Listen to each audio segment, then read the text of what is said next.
Hey Meg, are you there? I was just double checking that you were going to the doctor's office today, right? Have you already gone? Or are you still at home? No, I already went, actually. My appointment was this morning. What about you, Dan? Did you just start your lunch break?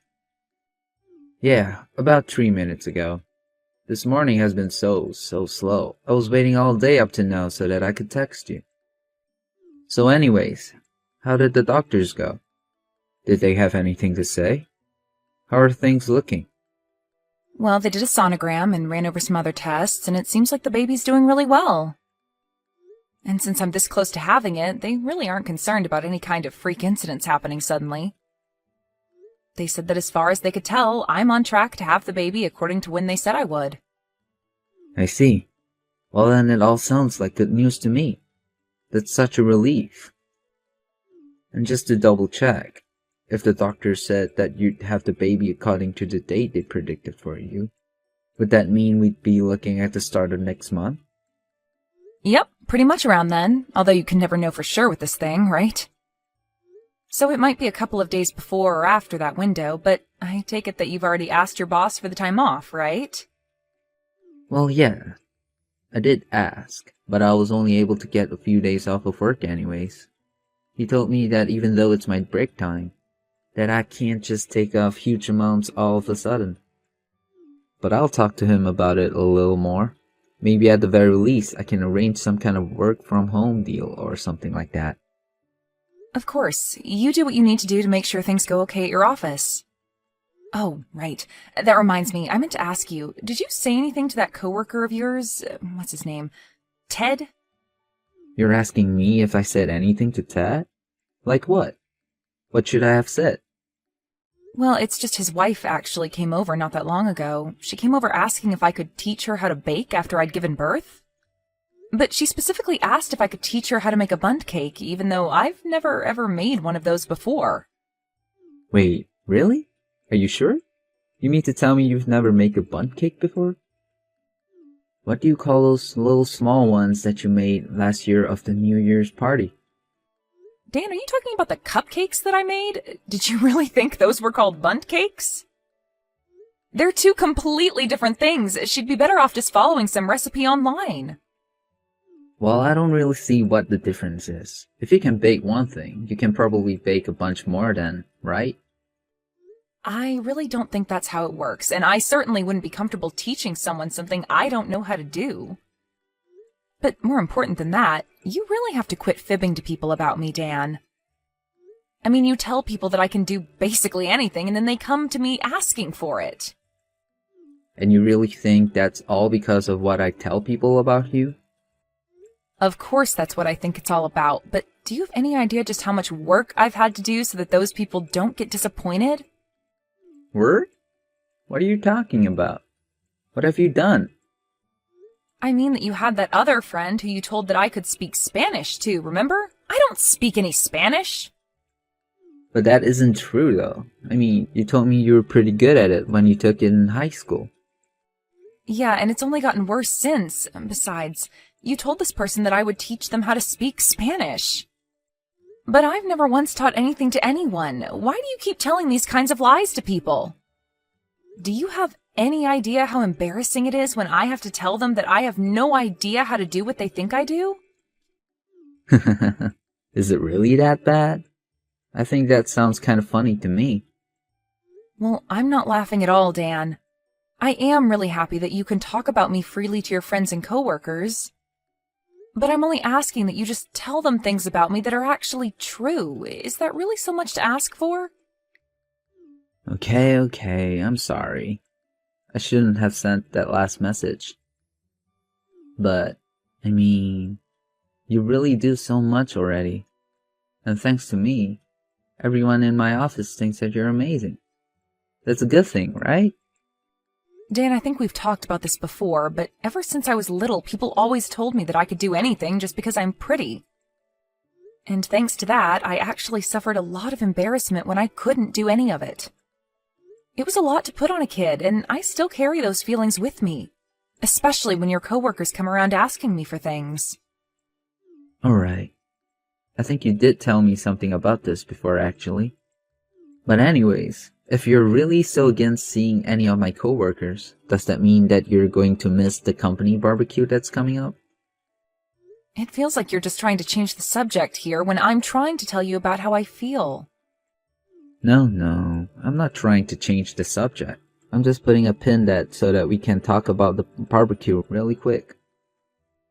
I mean, I think some people are gonna bring their whole families, so I really would appreciate if you could come. I'm really sorry, Dan, but I can hardly stand the smell of meat cooking as it is. I just don't see that happening. Besides, it's already so hot this summer, I don't think I could be outdoors for that long. I guess you have a point there. But that really sucks. I was hoping we could have gone together. Well, sorry it didn't work out this time. Maybe next year. And again, just please be a little more careful with what you tell others about me, okay?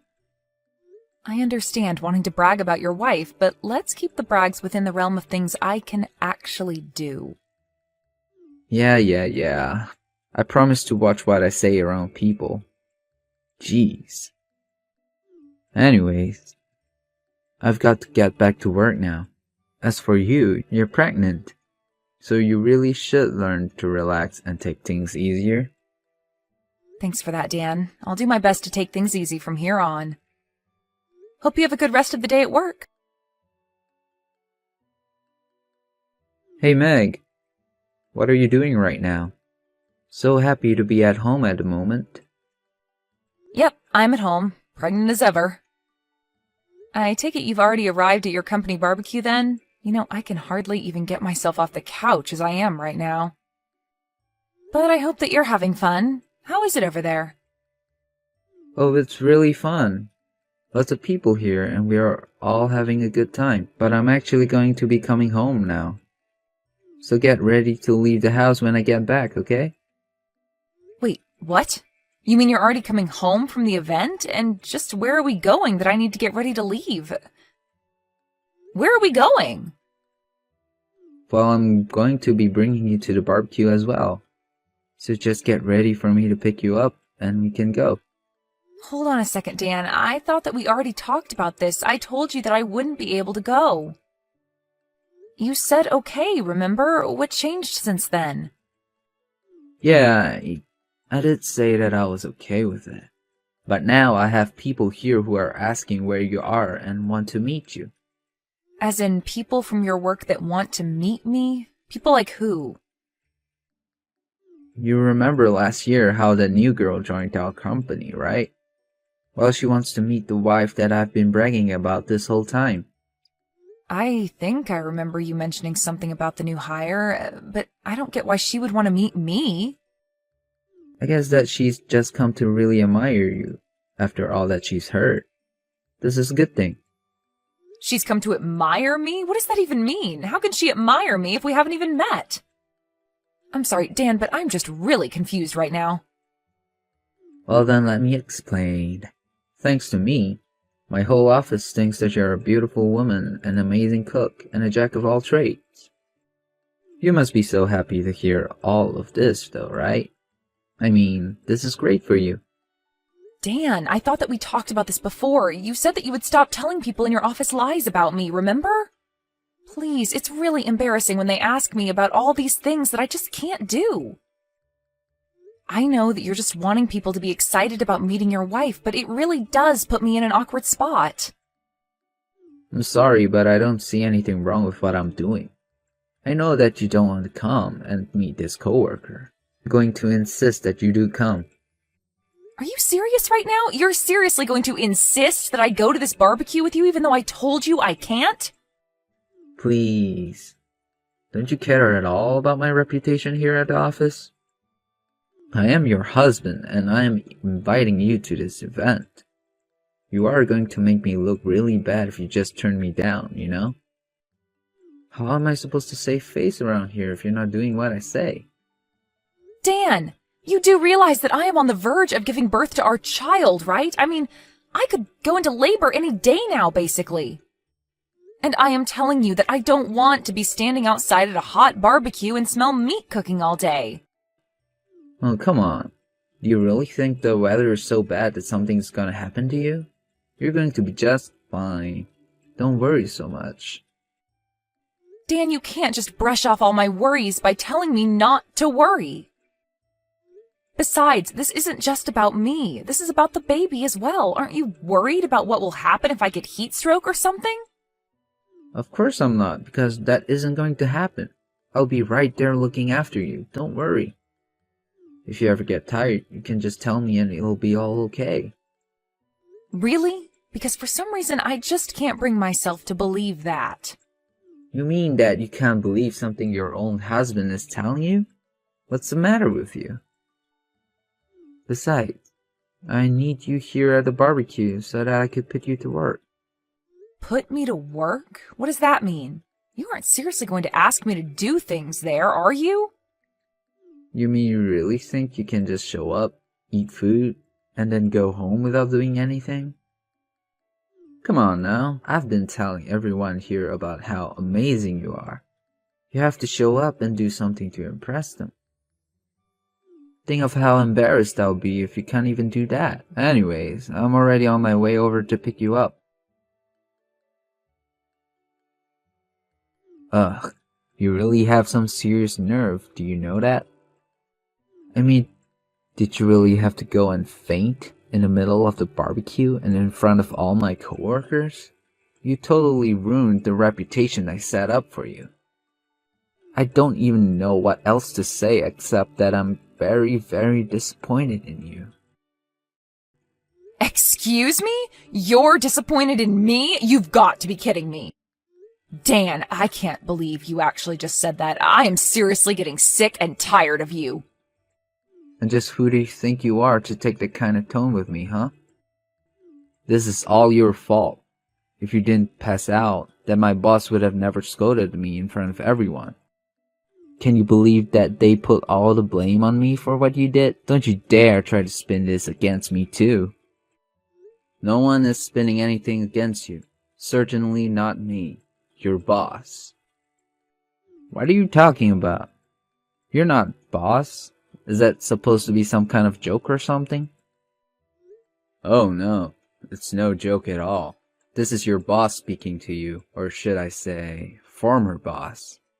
Since as of today, you are fired. Wait, Tony, is that really you? What on earth are you doing with my wife? Well, your wife had her accident at our company event.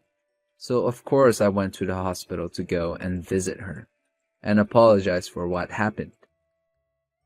And that was when she talked about the kind of idiotic things you've been saying to her. Well, I got upset that I asked Meg if I could borrow her phone and have a little word with you.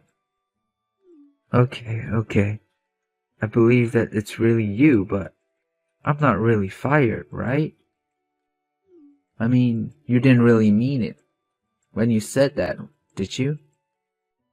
Oh, I was very serious and I still am. I better not see you at work tomorrow. Now hold on just a second.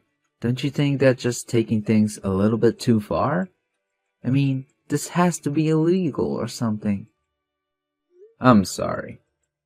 But after what I've learned about you, I just don't want to be working in the same office as you. But why? I didn't even do anything. It was my wife who caused the scene, not me. Are you really trying to pin this all on your pregnant wife? I can't believe that you would do that. How can you call yourself her husband? She should be the most important thing in the world to you. And this whole time you were just trying to use her to score points at the office. Tony, I'm sorry, but I don't think it's appropriate for you to be stepping into this matter. This is between my wife and I would appreciate your understanding. All that being said, please don't fire me. Well, if you'd like, we could take this matter to court and see what a judge has to say about your firing. But this isn't fair. You can't take me to... You're the one trying to fire me. And I'll make sure that the court knows exactly why keeping you around would be bad for the company. By the way, I wouldn't bother trying to visit your wife in the hospital. She's asking me to tell you that she never wants to see you again. Not only that, but she also wants to get a divorce as well. She's telling me to tell you that the next time you hear from her, it'll be through her lawyer. Have a nice life, Dan. It wasn't long after that I went into labor, but I would never have guessed that I would be signing divorce papers as soon as it was born. I heard later from Tony that Dan was ultimately fired as well.